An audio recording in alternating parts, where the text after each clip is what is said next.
En primer lloc, té la paraula en representació del grup parlamentari Esquerra Unida l'il·lustre diputat Ignacio Blanco.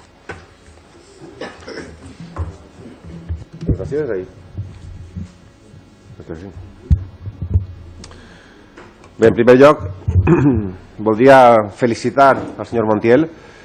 per ser la primera persona que compareix en esta cambra en representació de la societat civil i no necessàriament dels grups parlamentaris d'estes Corts. Jo crec que és un pas endavant molt important. Nosaltres hem presentat propostes de reforma del reglament perquè siga possible més sovint en diverses instàncies parlamentàries, però jo crec que hem de felicitar-nos de que per primera vegada una iniciativa legislativa popular pugui ser defensada per la seva pròpia comissió promotora. En segon lloc, felicitar-li també per representar l'esforç de tantes persones, vora 90.000, que han signat els fulls recolzant la ILP, els plecs per una radiotelevisió valenciana, per un servei públic de radiotelevisió valenciana. Una iniciativa legislativa popular de la societat civil, tan plural com la pròpia societat,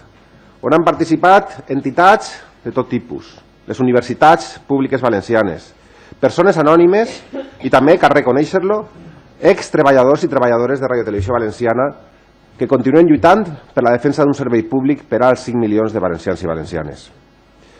Efectivament, això és molt important perquè nosaltres, des d'Esquerra Unida, i entenem que així ho hauria de demanar qualsevol demòcrata, volem una nova radiotelevisió valenciana que no siga del govern, siga del signe que siga aquest govern, sinó que siga de la societat. I per tant, podrem aconseguir-ho des del principi si el punt de partida d'aquesta nova radiotelevisió valenciana és esta iniciativa legislativa popular que surt de la societat. Evidentment, com vostè mateix ha reconegut, no seria necessària esta ILP si no s'haguera tancat de manera autoritària, injusta, antieconòmica,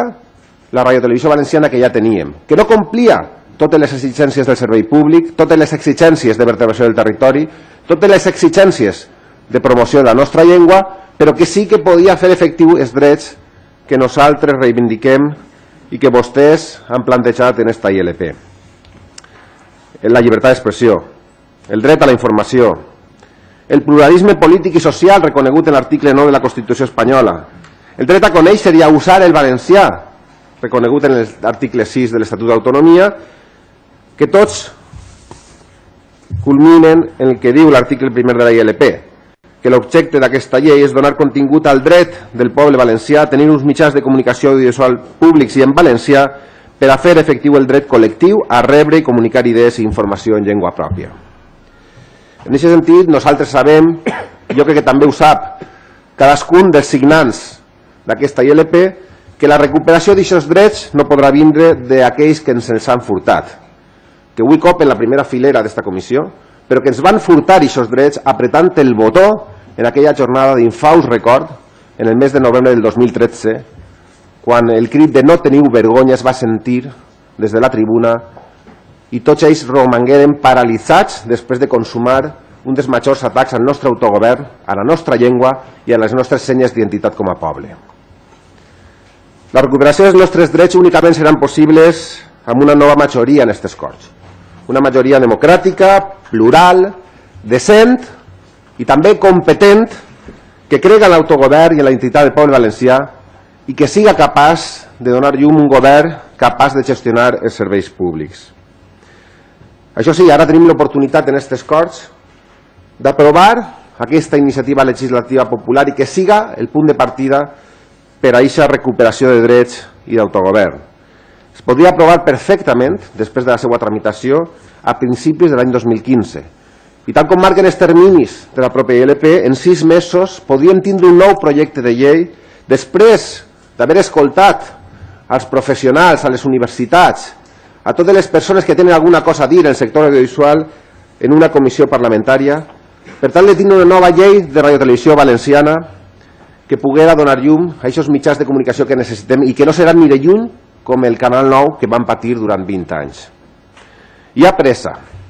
hi ha molta pressa, hi ha necessitat i urgència, perquè cada dia que passa sense mitjans públics en valencià som una excepció, una anomalia històrica. L'única comunitat autònoma sense mitjans de comunicació públics i sense mitjans de comunicació de titularitat pública i autonòmics en la nostra llengua. Cada dia que passa més despesa, i més dificultats per a aquesta reobertura, per a aquesta recuperació dels nostres drets. Ara mateix sembla que serien 14 milions d'euros necessaris per a la reobertura. 14 milions d'euros. Però cada dia que passa són uns quants centenars de milers més i, per tant, caldria donar-se pressa. El senyor Fabra, president de la Generalitat, ha dit que sí, que en el futur es podrà reobrir una radiotelevisió valenciana. Cal respondre-li que el futur ja està així, que ell no té legitimitat, ni tampoc fiabilitat, ni menys autoritat per a ser qui ens retorne el nostre servei públic i, per tant, faci efectius els nostres drets. Però les Corts Valencianes sí que poden fer-ho, encara poden fer-ho. Poden fer-ho aprovant aquesta ILP, respectant el seu text abans del mes de maig, per a que en la propera legislatura es posi en marxa aquesta comissió parlamentària, es presenti aquest projecte de llei i tinguem després una llei de radiotelevisió valenciana que garantisca els nostres drets. Per tant, des del grup d'Esquerra Unida el que volem és que no s'altere l'esperit i el contingut d'aquesta ILP, com sí que va passar, malauradament, a nivell estatal amb iniciativa legislativa popular contra els abusos hipotecaris. En aquell moment la majoria absoluta del Partit Popular en el Congrés la va desvirtuar via esmenes, de manera que els promotors de la ILP, que va replegar vora 1,5 milió de signatures, no la reconeixien com a pròpia. Nosaltres volem que això no torni a passar mai i que no passen aquestes Corts Valencianes per a vergonya del poble valencià i dels seus representants. I per això, l'única pregunta que vull fer-li al compareixent en nom de la comissió promotora és si acceptarien el canvi del text de la ILP en el sentit assenyalat pel president Fabra o exigeixen, com nosaltres, que respecte l'esforç de 90.000 persones, de 90.000 valencians i valencianes que continuen lluitant per recuperar el servei públic de ràdio i de televisió per a fer efectiu el seu dret a la informació, a la llibertat d'expressió i a l'ús i coneixement de la llengua pròpia. Moltes gràcies. Gràcies, senyor Blanco. En representació del grup parlamentari Compromís, el il·lustre diputat, senyor Enric Morera, té la paraula. Moltes gràcies, senyor president, i efectivament donar l'enhorabona al senyor Montiel i sobretot a tota la gent que ha dut endavant la iniciativa legislativa popular, perquè no n'hi ha precedents en la nostra curta vida de recuperació de la nostra sobirania a través d'una Constitució ara molt qüestionada, de presència de l'autèntica societat civil en aquestes coses. Això indica que els temps estan canviant, que n'hi ha temps de canvi i que les majories absolutes ja no se poden usar d'una forma tan dictatorial per a impedir que se pugui expressar la veu del poble valencià a través d'esta iniciativa legislativa popular, com sí que ha passat en altres iniciatives legislatives populars